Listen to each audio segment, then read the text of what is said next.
Washing machine कहा जाता है कि भाजपा में कोई आएगा तो ठीक है वॉशिंग मशीन का विषय नहीं है। वॉशिंग मशीन तो रखिए, चलो ठीक है। रामदास जी, देखिए, आपने संविधान की बात की। लगातार ये विपक्ष आरोप कर रहा है, आरोप लगा रहा है कि संविधान खत्म हो रहा है और हो सकता है 2024 के बाद चुनाव ही ना हो। ये नए कानून लाए गए तो किसान विद्रोह पे चले गए, अभी भी उनका आंदोलन चल रहा है, दिल्ली नहीं जाने दिया जा रहा।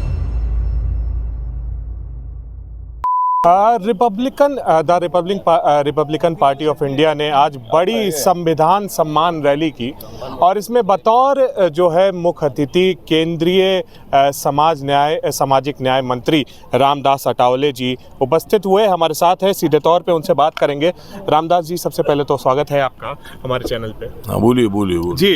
रामदास जी, सबसे पहले ये जो रैली आपने की है उत्तर प्रदेश के अंदर की है, क्या कहना चाहेंगे इसको लेकर? इस रैली के संबंध में यही कहना चाहेंगे कि भाई संविधान का सम्मान होना बहुत बड़ा जरूरी है। संविधान का सम्मान होगा तो हमारा सम्मान होगा, हमारा सम्मान होगा तो देश का सम्मान होगा, देश का सम्मान होगा तो हर फैमिली का सम्मान होगा। इसीलिए मतलब सभी का सम्मान करने के लिए संविधान का सम्मान करना बहुत बड़ा जरूरी है। ये संदेशा देने के लिए और संविधान बनाने वाले और ड्राफ्टिंग कमेटी के चेयरमैन के नाते डॉक्टर बाबा साहब अम्बेडकर जी थे। बाबा साहब अम्बेडकर जी ने रिपब्लिकन पार्टी की स्थापना भी की थी, उसी पार्टी को हम आगे ले जा रहे हैं।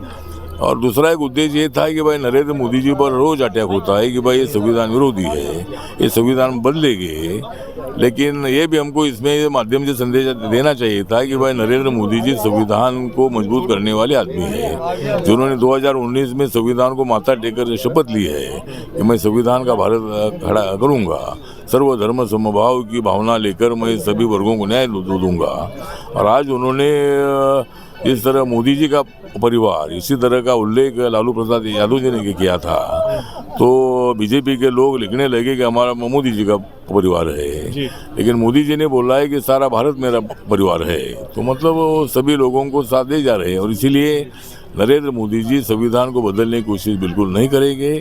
और रिपब्लिकन पार्टी ऑफ इंडिया जो है उत्तर प्रदेश में झंडा गाड़ने के लिए हर जिले में हम जाएंगे। आज यहाँ 30-40 जिले के लोग यहाँ आए थे, कम भी संख्या में क्यों न हो, लेकिन 50-100, 150 लोग ऐसे हर जिले से आए हैं। और अभी मैं पूरे यूपी का इलेक्शन के बाद मैं प्रचार करूँगा आरपीआई का। इलेक्शन में तो मैं इधर यूपी में आने वाला हूँ, लेकिन मेरे पार्टी के संगठन के लिए इलेक्शन के बाद हर जिले में मैं जाऊँगा और पार्टी संगठन खड़ा करूँगा। और बहुजन समाज पार्टी में जिस तरह नाराजी है उसका फायदा उठाकर बहुजन समाज पार्टी के कार्यकर्ताओं को आरपीआई में लेकर आरपीआई को मजबूत पार्टी बनाने का मेरा प्रयत्न रहेगा। यही मेरा भविष्य में मेरा यहाँ काम है जी। लेकिन रामदास जी, देखिए, आपने संविधान की बात की। लगातार ये विपक्ष आरोप लगा रहा है कि संविधान खत्म हो रहा है और हो सकता है 2024 के बाद चुनाव ही ना हो। मुझे लगता है कि चुनाव ना हो ऐसा कभी नहीं होता है। चुनाव भारतीय संविधान में 5 साल के बाद चुनाव होना ही है, ये मतलब गाइडलाइन है। और संविधान बदलने की हिम्मत किसमें भी नहीं है। ये आरोप तो लगाते हैं समाज में, लेकिन सीआरपीसी नया भारतीय न्याय संहिता लाने का काम हो रहा है और तमाम चीज़ें बदलने का काम हो रहा है। 1 नेशन 1 इलेक्शन की बात हो रही है, तो 1 नेशन 1 इलेक्शन की बात तो मतलब संविधान में है। संविधान में ये है कि भाई लोकसभा के साथ विधानसभा का चुनाव होना चाहिए और 77 तक एक साथ दोनों चुनाव होते रहे। तो ऐसे आरोप तो लगाते रहते हैं, लेकिन मोदी जी का विजन है कि देश को मजबूत करना, मोदी जी का विजन है देश का विकास करना। और इसीलिए संविधान और कानून बनाने का अधिकार पार्लियामेंट को दिया ही है। नए कानून बनाने का अधिकार, पुराने कानून में अमेंडमेंट करने का विद्रोह पे चले गए रामदास जी, के नए कानून लाए गए तो किसान विद्रोह पे चले गए, अभी भी उनका आंदोलन चल रहा है, दिल्ली नहीं जाने दिया जा रहा है। अभी आंदोलन होते रहता है। अभी जिसको आंदोलन अपनी पार्टी और संगठन जो क्या जिंदा रखना है, तो कोई भी निर्णय ले लो। जब इनकी सरकार थी तब आंदोलन नहीं होता था क्या?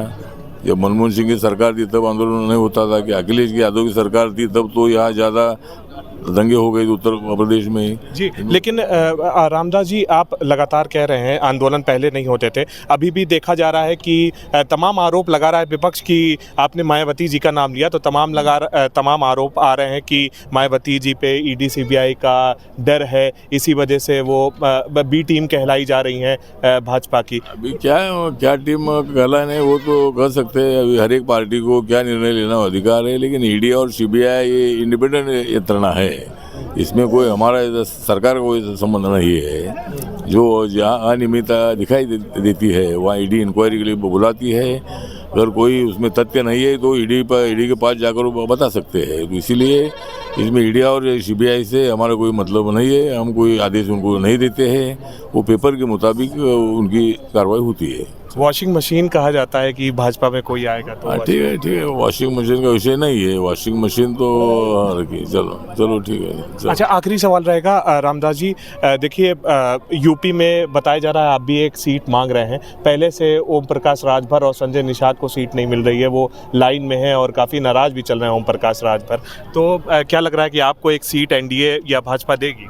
मुझे लगता है कि अभी एक सीट हमने मांगी थी, लेकिन अभी मालूम नहीं, अभी तो मतलब जयंत चौधरी को 2 सीट मिली है, अनुप्रिया पटेल जी को 2 सीट मिली है और राजभर जी को 1 सीट का कुछ ऐलान हुआ है, निषाद को 1 सीट का ऐलान हुआ है, उनको तो 1 सीट में मिल गई है, लेकिन और भी 2 पे कह रहे हैं, 2 मांग रहे हैं। ठीक है, अभी मांग रहे हैं तो अगर उसमें देखिए कि उसमें कोई हो सकता है कि बीजेपी विचार करेगी। तो आपको मिलने वाली है, मतलब 1 सीट आपकी कुछ बात नहीं, अभी हमने तो बात किया है लेकिन मिलने की संभावना नहीं है। अच्छा, तो आप क्या करेंगे, मतलब आगे कैसे लोग 80 सीटों पर बीजेपी का प्रचार करेंगे और सभी सीटें चुनकर लाने के लिए पूरा रिपब्लिकन पार्टी नरेंद्र मोदी जी के साथ और योगी आदित्यनाथ जी के साथ रहेगा और सभी सीटें चुनकर लाने के लिए हमारी कोशिश रहेगी। जी, बहुत शुक्रिया। ये थे हमारे साथ रामदास अटोले जी। बिल्कुल आइए, रामदास अटोले जी केंद्रीय सामाजिक न्याय मंत्री थे और जैसा कि इन्होंने कहा कि देखिए सीट नहीं मिलने की संभावना है, लेकिन रिपब्लिकन पार्टी 80 सीटों पे तैयारी करेगी और चलो लखनऊ का नारा लेकर और लगातार संविधान सम्मान का एक नारा लेकर यहाँ पर एक रैली की गई। रैली में तमाम पदाधिकारी 75 जिलों से the Republican Party of India Athawale के तमाम पदाधिकारी और कार्यकर्ता यहाँ पे सम्मिलित हुए और यहाँ पर एक रैली हुई जिसमें रामदास जी ने काफ़ी कुछ कहा भी। मायावती को घेरा, मायावती बहुजन समाज पार्टी को घेरा, अखिलेश यादव और मुलायम सिंह यादव को भी घेरा। कहा कि किस तरीके से उन लोग ने यहाँ पर धोखा दिया है यहाँ के पिछड़े और दलित समाज को। तो लगातार ऐसी जानकारी हम आप तक लाते रहेंगे। आप ज़रूर बताइए हमें आपको ये इंटरव्यू कैसा लगा। ये रिपोर्ट थी भारत एक सोच के लिए। मैं अमन श्रीवास्तव, लखनऊ।